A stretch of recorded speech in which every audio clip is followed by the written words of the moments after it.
Assalamualaikum warahmatullahi wabarakatuh. Alhamdulillahi ala ihsanih wa syukru lahu ala taufiqihi wa amtinani wa ashhadu an la ilaha illallah wahdahu la syarika lah ta'ziman li sya'nih wa ashhadu anna Muhammadan abduhu wa rasuluh ad-da'i ila ridwanih sallallahu alaihi wa ala alihi wa ashabihi wa ikhwanih. Amma ba'd, fa ikhwani wa akhawati fillah, kaum muslimin wal muslimat rahimani wa rahimakumullah. Semoga Allah Azza wa Jalla senantiasa mencurahkan rahmatnya kepada kita sekalian.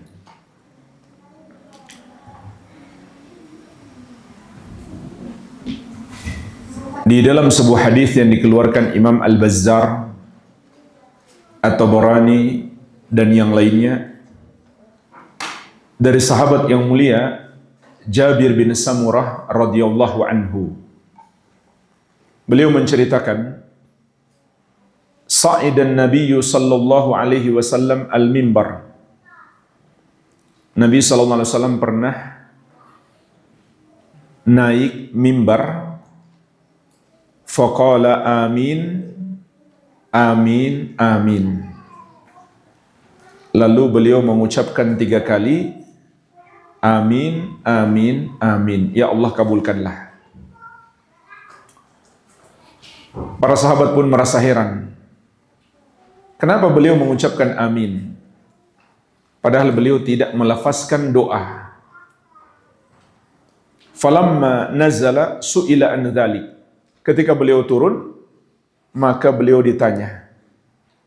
Faqal, beliau pun menjawab, atani Jibril. Malaikat Jibril alaihissalam tadi mendatangi aku. Lalu menyampaikan 3 doa dan memerintahkan Nabi SAW untuk mengucapkan amin. Apa saja 3 doa itu?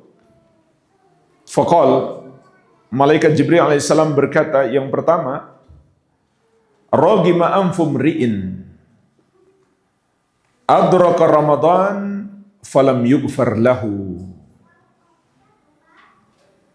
Semoga celaka seseorang yang mendapati Ramadan namun tidak mendapatkan ampunan. Qul amin, faqultu amin. Kata malaikat Jibril alaihi salam, ucapkan amin wahai Muhammad, maka kata beliau, aku pun mengucapkan amin. Itu yang pertama. Yang kedua, malaikat Jibril alaihi salam berkata lagi, wa ragima anfum ri'in dzukirta indahu falam yusalli alaik. Semoga celaka seseorang tatkala namamu disebut di sisinya, namun dia tidak bersalawat kepadamu. Qul amin, faqultu amin. Maka ucapkan amin, aku pun mengatakan amin. Ini yang kedua. Yang ketiga, wa ragima anfu rajulin adraka walidayhi aw ahadahuma falam yughfar lahu.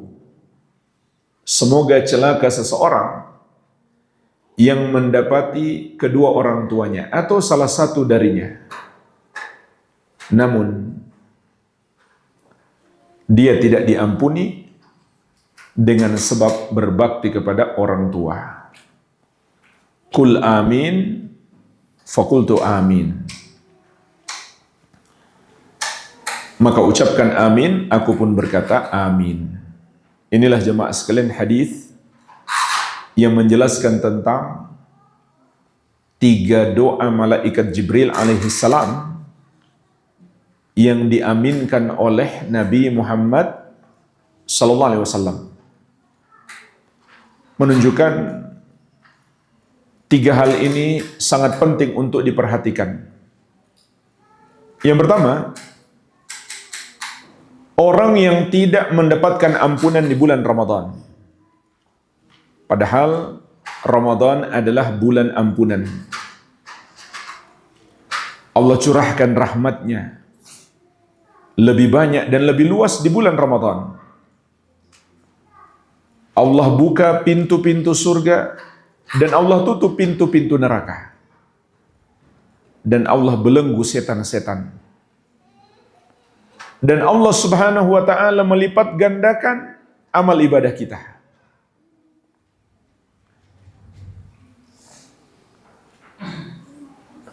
Namun orang yang tidak mendapatkan ampunan ini, dia seakan tidak peduli dengan anugerah yang Allah berikan di bulan Ramadan. Sehingga dia tidak berusaha untuk melakukan amalan-amalan demi meraih ampunan Allah Subhanahu wa ta'ala. Maka dia pun tidak mendapatkan ampunan. Lalu pertanyaannya jemaah sekalian, gimana caranya meraih ampunan Allah di bulan Ramadan? Paling tidak ada 5 syarat yang harus kita penuhi. Syarat yang pertama, melakukan amalan yang disyariatkan di bulan ini. Sebagaimana sabda Nabi sallallahu alaihi wasallam, "Man shama Ramadana imanan wa ihtisaban, ghufira lahu ma taqaddama min dzambihi." Barang siapa berpuasa Ramadan karena iman dan mengharapkan pahala, akan diampuni dosa-dosanya yang telah lalu. Wa man qama ramadhana imanan wa ihtisaban, ghufira lahu ma taqaddama min dzambihi. Dan barang siapa melakukan salat malam di bulan Ramadan, salat tarawih karena iman dan mengharapkan pahala, maka akan diampuni dosa-dosanya yang telah lalu. Jadi, untuk bisa meraih ampunan Allah, harus dengan melakukan amal-amal yang disyariatkan. Di antaranya puasa dan sholat tarawih.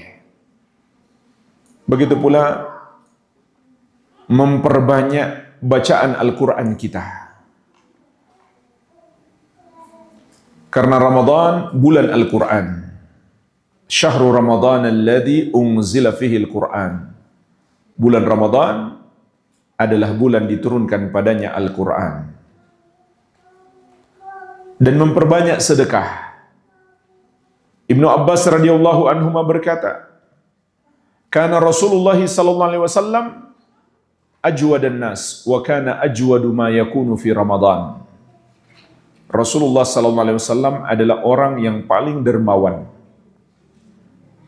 Dan di bulan Ramadan beliau semakin dermawan.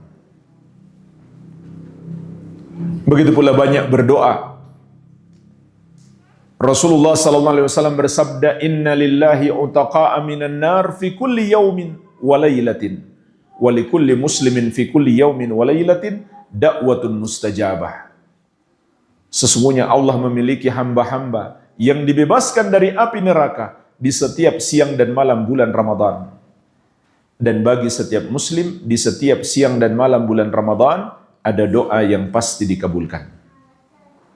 Agar kita perbanyak doa di bulan Ramadan. Begitu pula lebih semangat ibadah di 10 hari terakhir Ramadan. Ummul Mukminin Aisyah radhiyallahu anha mengatakan, "Kana Rasulullah sallallahu alaihi wasallam yajtahidu fil ashril awakhir ma la yajtahidu fi ghairihi."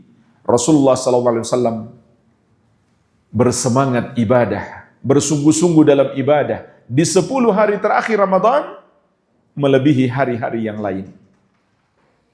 Terutama menghidupkan malam dengan sholat tarawih maupun ibadah yang lainnya. Lebih perbanyak lagi sholat tarawih di malam hari di 10 malam terakhir Ramadan.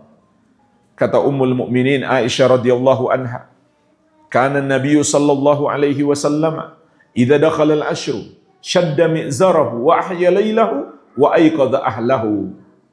Nabi SAW apabila masuk 10 malam terakhir Ramadan, beliau kencangkan sarungnya. Maksudnya beliau tidak berhubungan suami istri sama sekali untuk fokus ibadah. Dan beliau hidupkan malamnya. Maksudnya beliau tidak tidur sama sekali. Ataupun tidur hanya sedikit di 10 malam terakhir Ramadan untuk memperbanyak ibadah. Wa ahya lailahu, dan beliau membangunkan keluarganya. Dan beliau bersabda, "Man qama lailatal qadri imanan wa ihtisaban, ghufira lahu ma taqaddama min dzambih." Barang siapa melakukan salat tarawih pada malam Al-Qadar, pada Lailatul Qadar, karena iman dan mengharapkan pahala, maka akan diampuni dosa-dosanya yang telah lalu. Doa yang dianjurkan pun di malam-malam ini adalah doa untuk memohon ampunan Allah Subhanahu wa taala dan pemaafan darinya. Sebagaimana diajarkan Nabi sallallahu alaihi wasallam kepada Ummul Mukminin Aisyah radhiyallahu anha untuk mengucapkan, Allahumma innaka afuwun tuhibbul afwa fa'fu anni. Ya Allah, sesungguhnya Engkau yang Maha Pemaaf, yang mencintai pemaafan, maka maafkanlah aku. Ini yang pertama. Melakukan amal-amal yang disyariatkan di bulan Ramadan. Yang kedua, amalan itu harus imanan, berdasarkan iman. Yaitu kita mengimani semua yang Allah wajibkan untuk diimani. Apa yang Allah wajibkan untuk diimani? Semua ajaran Islam wajib kita imani. Oleh karenanya, mengingkari atau menolak atau membenci atau mengolok-olok satu ajaran Islam membatalkan keimanan. Dan pokok keimanan yang paling agung adalah tauhid. Dan berbuat dosa syirik membatalkan keimanan. Syarat utama orang yang beriman adalah tidak berbuat dosa syirik sama sekali. Sebagaimana di surat Al-An'am ayat 82, Alladzina amanu wa lam yalbisu imanahum bidzulmin ulaika lahumul amnu wa hum muhtadun. Orang-orang yang beriman dan tidak mencampurkan iman mereka dengan kesyirikan sedikit pun, maka mereka itulah yang akan dianugerahkan keamanan dan hidayah. Ayat yang mulia ini jemaah sekalian memberikan dua pelajaran penting. Pelajaran yang pertama, kriteria utama orang yang beriman adalah yang tidak berbuat dosa syirik sedikit pun, yang mentauhidkan Allah Subhanahu wa taala, yang menyembah hanya kepada Allah yang satu saja, dalam keadaan dia yakin memang hanya Allah yang berhak disembah dan semua yang disembah selain dia adalah batil, maka tidak sedikit pun ibadahnya dipersembahkan kepada selainnya. Inilah kriteria utama orang yang beriman. Kalau dia berbuat dosa syirik, maka imannya batal. Jangan tanya amal ibadahnya. Dalam surat Az-Zumar ayat ke-65, Allah Subhanahu wa taala mengingatkan, la in asyrakta la yahbatanna amaluka. Kalau kamu berbuat syirik, terhapuslah amalanmu. Bagaimana mungkin dia mendapatkan ampunan sementara amalannya saja terhapus, nggak diterima oleh Allah Subhanahu wa taala.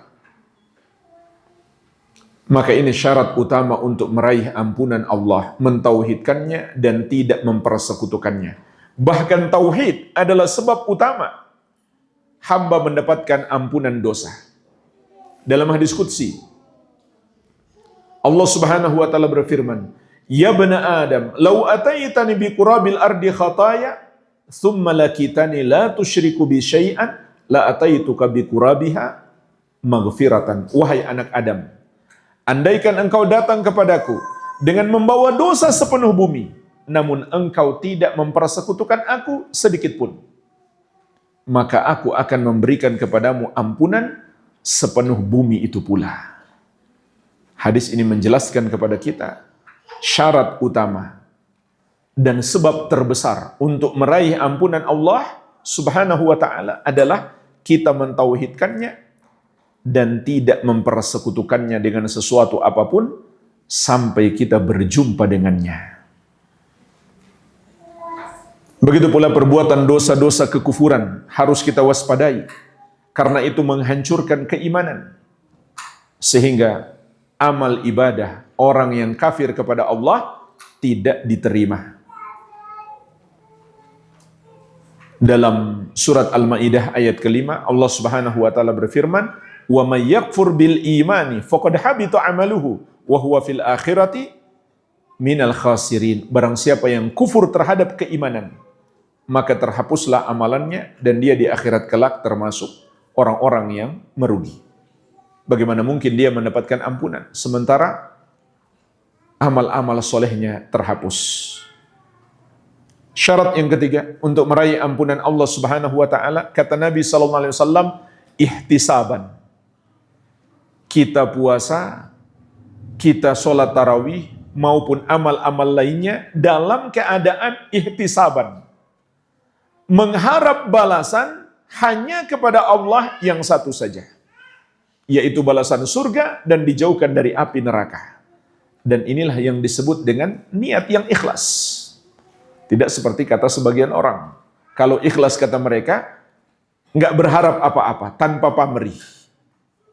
Kalau tidak berharap kepada makhluk, betul, itulah ikhlas.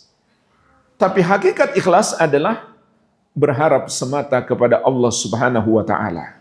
Kita murnikan pengharapan untuk meraih balasan terhadap amalan kita hanya kepada Allah yang satu saja. Itulah hakikat ikhlas. Perusaknya adalah riya, berharap pujian dari makhluk, ataupun berharap apa saja dari makhluk, itu merusak keikhlasan. Maka jaga selalu niat kita agar kita meraih ampunan Allah Subhanahu wa ta'ala dari amal-amal ibadah yang kita kerjakan. Syarat yang keempat untuk meraih ampunan Allah Subhanahu wa ta'ala, meneladani Rasulullah sallallahu alaihi wasallam. Karena Allah telah menetapkan syarat ini dalam surat Ali Imran ayat ke-31. Qul in kuntum tuhibbunallaha fattabi'uni. Katakan wahai Muhammad, sampaikan kepada umatmu, kalau kalian benar-benar cinta kepada Allah, maka ikutilah aku, ikutilah Rasulullah sallallahu alaihi wasallam. Yuhibbukumullah, barulah Allah akan mencintaimu, wa yaghfir lakum dzunubakum, dan akan mengampuni dosa-dosamu. Wallahu ghafurur rahim, dan Allah Maha Pengampun lagi Maha Penyayang. Ayat yang mulia ini menjelaskan kepada kita bahwa syarat untuk meraih cinta dan ampunan Allah Subhanahu wa taala adalah dengan meneladani Rasulullah sallallahu alaihi wa ala alihi wasallam.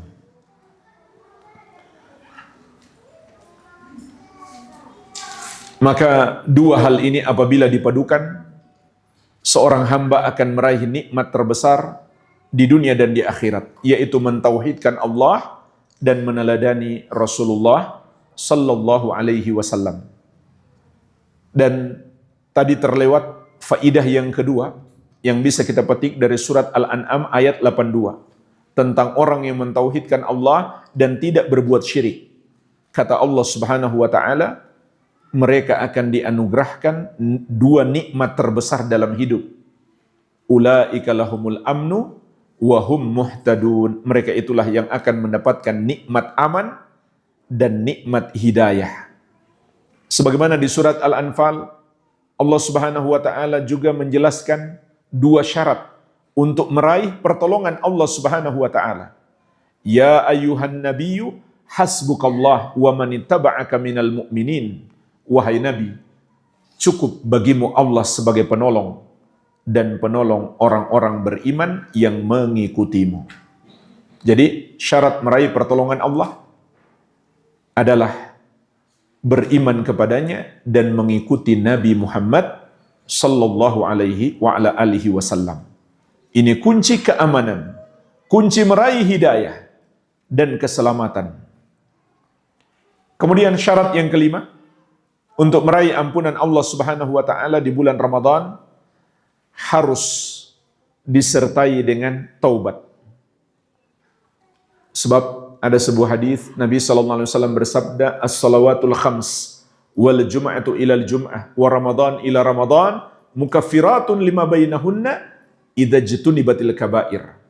Salat yang 5 waktu, salat Jumat sampai Jumat berikutnya, Ramadan sampai Ramadan berikutnya adalah amalan-amalan penghapus dosa yang dilakukan di antara waktu-waktu tersebut. Idza jtunibatil kabair, apabila dosa-dosa besar dijauhi. Maka berdasarkan hadis ini, kebanyakan ulama berpendapat yang diampuni dengan sebab amal-amal soleh hanyalah dosa-dosa kecil. Jadi gimana caranya supaya dosa-dosa besar juga diampuni? Harus disertai dengan taubat. Meskipun taubat adalah kewajiban sepanjang hidup, namun di bulan Ramadan menjadi lebih wajib lagi. Dan kita harus takut. Berbuat dosa di bulan Ramadan bisa menjadi penghalang diterimanya amal ibadah kita dan meraih ampunan Allah Subhanahu wa taala. Sebagaimana Allah ingatkan, innama yataqabbalullahu minal muttaqin. Allah hanyalah menerima dari orang-orang yang bertakwa. Imam Ibn Rajab rahimahullah berkata, "Ihdharul ma'asi fa innaha tahrimul maghfirah fi mawasimir rahmah." Jauhilah kemaksiatan, karena kemaksiatan itu akan menghalangi ampunan meskipun di musim-musim hujan rahmat. Lalu pertanyaannya, gimana caranya bertobat? Dengan memenuhi syarat-syarat tobat. Yang pertama, kita lakukan dengan ikhlas. Yang kedua, menyesali dosa itu. Inilah intisari taubat, penyesalan. Yang ketiga, meninggalkannya, tidak lagi melakukannya. Yang keempat, bertekad tidak akan mengulanginya di masa yang akan datang. Kalau niat seseorang bertobat cuma sementara di bulan Ramadan, maka tobatnya tidak memenuhi syarat. Yang kelima, masih ada waktu bertobat. Kapan habis waktunya? Apabila kematian sudah datang, malaikat maut datang menjemput, atau matahari sudah terbit dari arah barat. Dan apabila dosa itu berupa kezaliman kepada orang lain, ditambah syarat yang keenam, harus minta maaf kepadanya, atau mengembalikan haknya, atau minta penghalalan darinya. Dan apabila dia non-muslim, dan dia mau bertobat, maka dia harus masuk Islam dulu dengan mengucapkan 2 kalimat syahadat. Karena tobat itu ibadah. Tidak diterima ibadah seorang hamba kalau dia bukan muslim, bukan orang yang mentauhidkan Allah dan menjauhi dosa syirik. Inilah jemaah sekalian, 5 syarat untuk meraih ampunan Allah Subhanahu wa taala di bulan Ramadan. Kemudian doa malaikat Jibril alaihissalam yang kedua adalah, rogima anfu mri'in dzukirta indahu falam yusalli alaik. Semoga celaka seseorang yang tatkala namamu disebut di dekatnya wahai Muhammad sallallahu alaihi wasallam, artinya dia mendengar namamu disebutkan namun dia tidak bersalawat kepadamu. Maka hadis yang mulia ini jemaah sekalian mengingatkan kita kewajiban bersalawat kepada Nabi sallallahu alaihi wasallam ketika kita mendengar ucapan beliau dan ketika kita mengucapkan nama beliau ataupun menuliskannya. Ucapkan salawat, tuliskan salawat. Ucapkan salawat kepada Nabi Muhammad sallallahu alaihi wa ala alihi wasallam. Makanya jemaah sekalian, para ulama mengatakan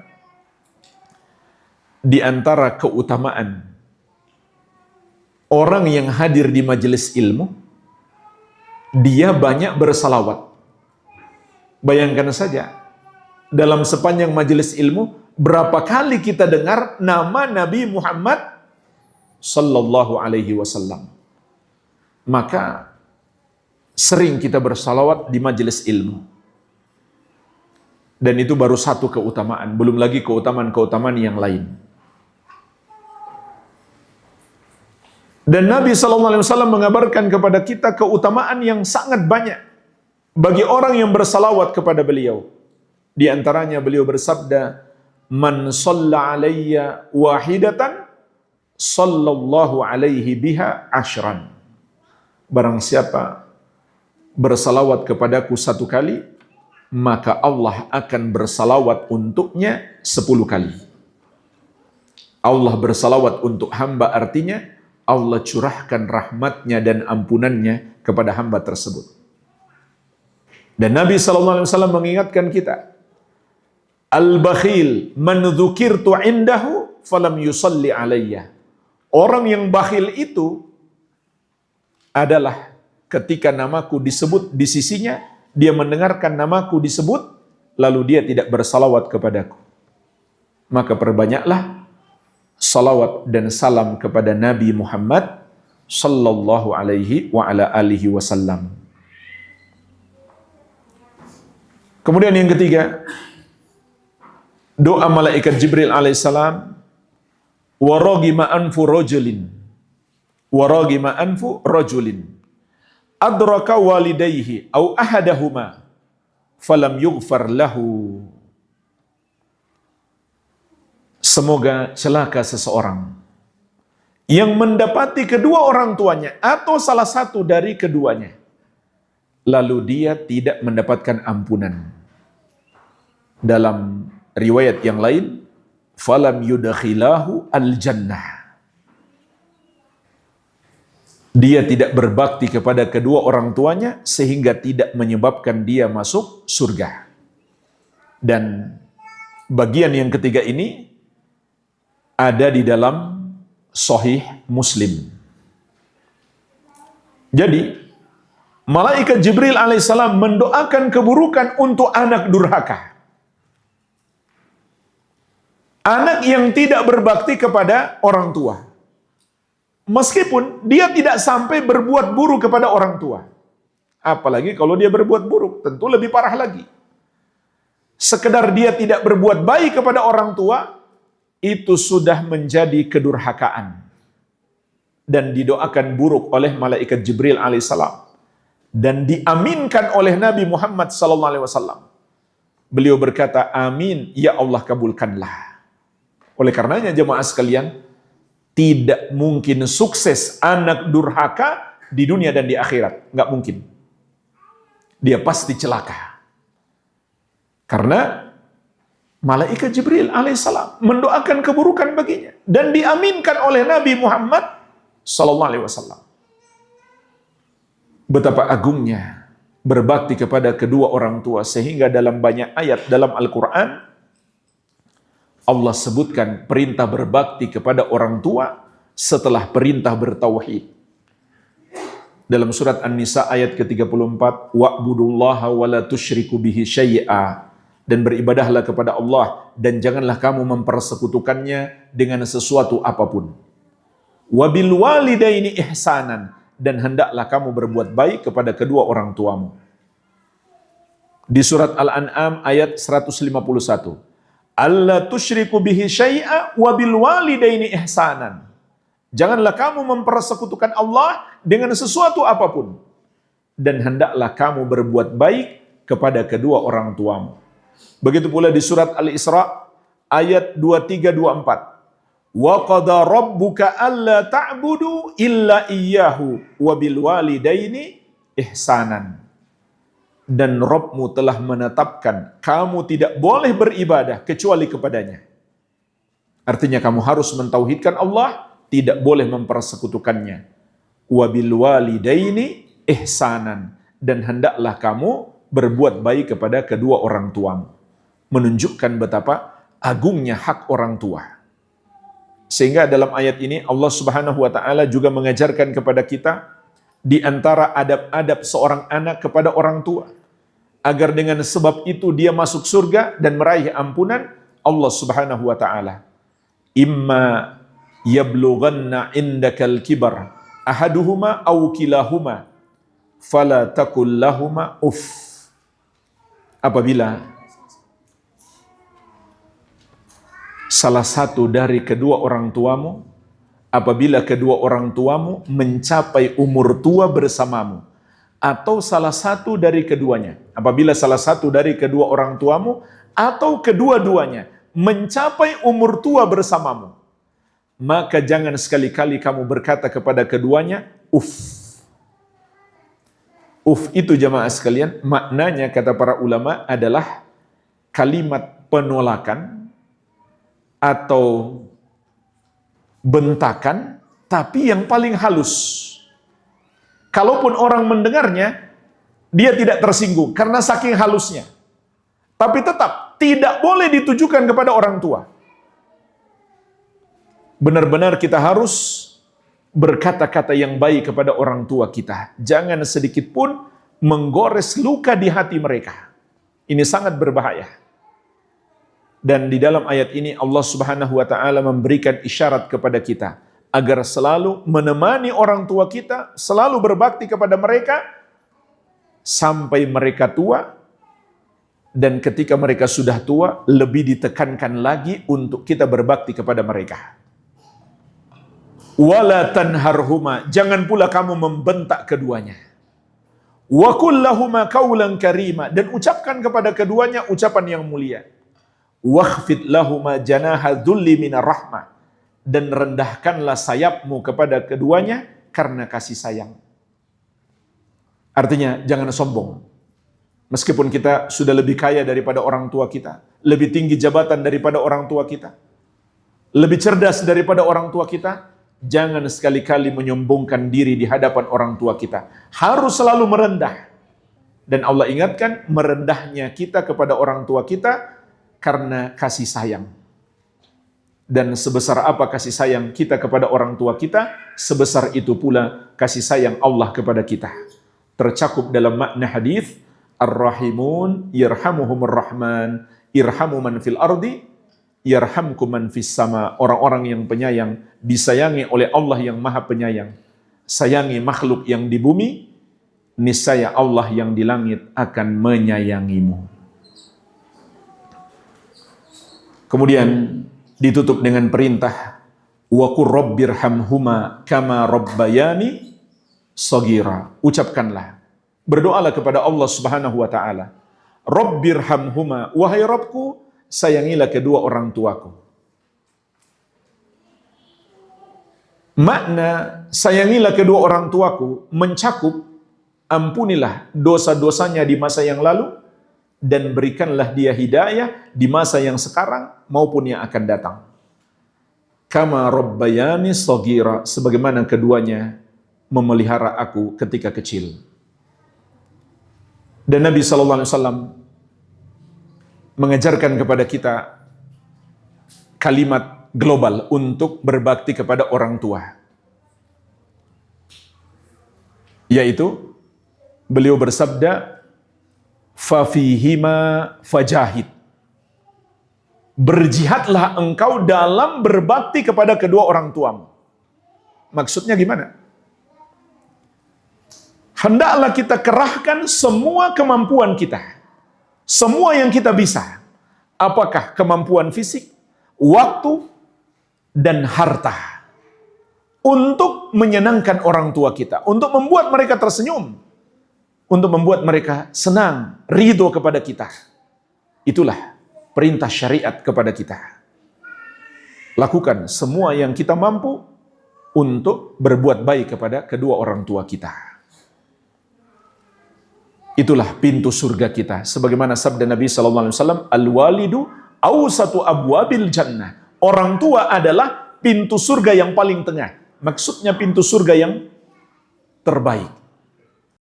Jangan sia-siakan keberadaan orang tua kita.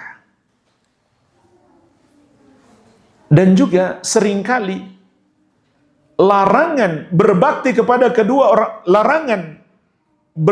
larangan durhaka pada kedua orang tua setelah larangan berbuat syirik, menunjukkan besarnya dosa durhaka pada kedua orang tuanya. Di antaranya Nabi SAW bersabda, ala unabbi'ukum bi akbaril kabair al-isyraku billah wa uququl walidain. Maukah kamu aku kabarkan dosa yang paling besar, mempersekutukan Allah dan durhaka pada kedua orang tua. Terlebih di bulan Ramadan ini kesempatan emas bagi kita untuk lebih meningkatkan bakti kita kepada orang tua kita. Pahalanya akan semakin melimpah. Walhamdulillah jamaah sekalian, inilah pembahasan ringkas hadis tentang 3 doa malaikat Jibril alaihi salam dan diaminkan oleh Nabi Muhammad sallallahu alaihi wa ala alihi wasallam.